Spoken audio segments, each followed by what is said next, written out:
pas maman pour déplacer à mon deuil. N'attends pas ma mort pour dépenser à mon deuil. Toujours avec de cet été, Fakir le sait au bout de ce micro, je me présente. Francis est le Benjamin d'une famille de 3 enfants, né d'un père magistrat et d'une mère avocate.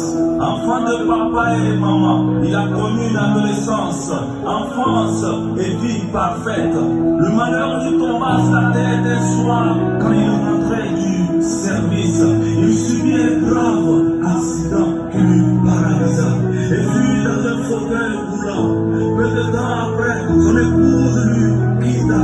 Francis avait besoin des gens autour de lui pour ses besoins, mais hélas, personne n'était là. Il était toujours seul, souffrait seul. Il passait parfois 3 à 4 jours sans se laver et parfois toute une journée sans manger.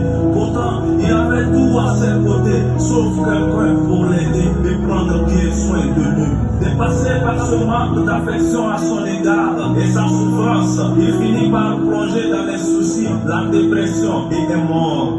De nos jours, tout le monde est concentré sur sa personne. Personne n'a plus le temps de son prochain. Beaucoup de gens souffrent et meurent par le manque d'affection et de considération. Et c'est après la mort que les uns et les autres prennent conscience.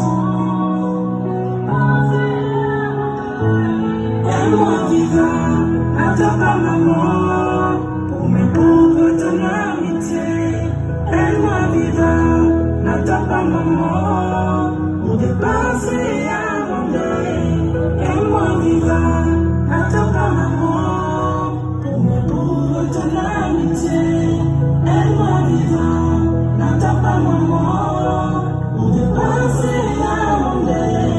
Comme le cas de Francis, ce fléau est partout. Mesdames et messieurs, à quoi servent ces milliers de gens qui sont aujourd'hui prêts à laver, à bien de transporter le corps de Francis?